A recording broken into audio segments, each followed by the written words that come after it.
address to the former president. Mr. President, kanina pa ho kayo tingin ng tingin sa amin. Hindi kayo, lagi kayo tumitingin sa kanan. Hindi ho kayo tumitingin sa kaliwa. Nagpapansinan na ba kayo ni Senator De Lima? Wala maganda dyan. Dito lang. Anyway, Mr. Chair. to be serious, Yes, Mr. Chair, I beg SP Pro Tempore to lead us in setting the tone that this is not a laughing matter. Salamat, Mr. Chair. I was not joking. I was just para ma-lighten lang yung mood, Mr. Chair. Anyway, on a serious note, Mr. President, how do you assess the campaign against illegal drugs during your time, Mr. President? Do you consider it as a success, Mr. President? Mr. Senator, it is a continuing problem for the country and for the entire world. The drug problem is a very serious and pernicious, virulent ailment that the country is facing.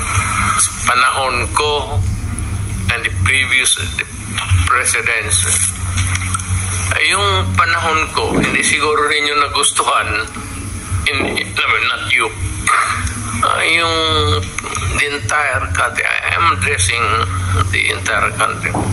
Baka hindi nyo na, but yun ang style ko.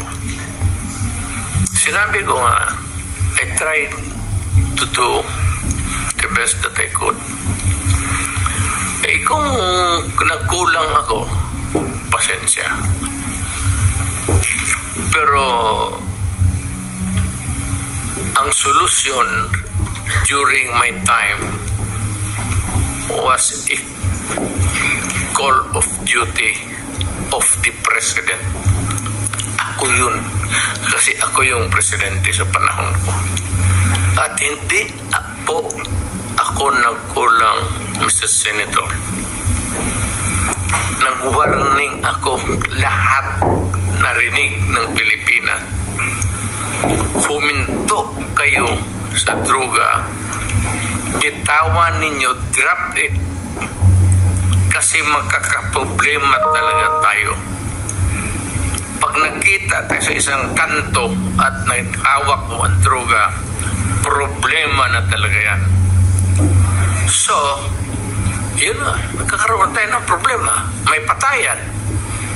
But it was not a state-sponsored killing. There was never an official order to the police and the military and to the agents of government to kill. Andyan si Senator De La Rosa. Wala akong sinabi na ganon kasi abogado ako. Ang sinabi ko, yung sinabi ko nung natuturo ako sa Police Academy, that in your fulfillment of duty, yung elements of self-defense would apply to you pag you are trying to arrest a person. Alam mo, ang trabaho ng pulis kasi, pag sinabi mong aarestuhin kita, hindi into dyan. The police must arrest and overcome the resistance para madala mo yung kriminal doon sa istasyon at mabook mo para makulong. Yan ang problema at naawa ako sa mga pulis. Hindi mo masabi, bitawan mo yung baril at pag hindi sumunod, sabihin lang ng pulis, o sige, bukas makita tayo dito, huwag ka nang magdala ng baril. Hindi yun ang tinuro ako sa kanila. Nagtuturo ako sa Police Academy. Yan, lahat yan sila dumaan sa akin. Yan, because yan ang turo ng sa knowledge of law. That's the law. Kung ano yung sinabi ko sa pulis, batas yan.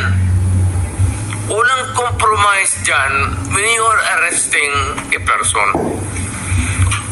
If he resists, pag ayaw magpa-aresto, you have to overcome him. His resistance. Ngayon, pag lumaban, nagkaletse-letse, may baril, may magpatayan talaga. Kaya yan ang problema ng pulis, kaya naawa ako. Kaya ako rin nandito, siguro, paano na rin ng God sent yung invitation ninyo. Naawa ako dito sa mga pulis na tinatawag ninyo at inaano ninyo, yung trabaho ng pulis kasi involves personal contact. Walang trabaho sa pulis, sabi niya, halika dito, bitawan mo yan, mag-surrender ka, sumama ka sa akin. It is always a confrontation, and if the other guy is armed, there will always be kamatayan or injuries. Mr. President, if I may... Yes, sir. Kasi napapanood ko kayo sa TV nung hindi pa ako senador during your term na meron ho kayo sinasabi, uubusin ko kayo, papatayin ko kayo. Ano po ibig sabihin? Sino po yung uubusin ninyo? Sino yung papatayin ninyo? Ito ba yung mga user, mga pusher ng illegal drugs? Yes, sir. Lahat. Hold-upper, kidnappers. Hindi lang sa drugs? Hindi lang droga, sir. Lahat po. When I was mayor, kalaban ko lahat ang kriminal. Huwag naman yung mga estafa. Wala akong pakialam dyan. Yung matsike-tsike. Yung mga kidnappers sa Mindanao po, marami yan.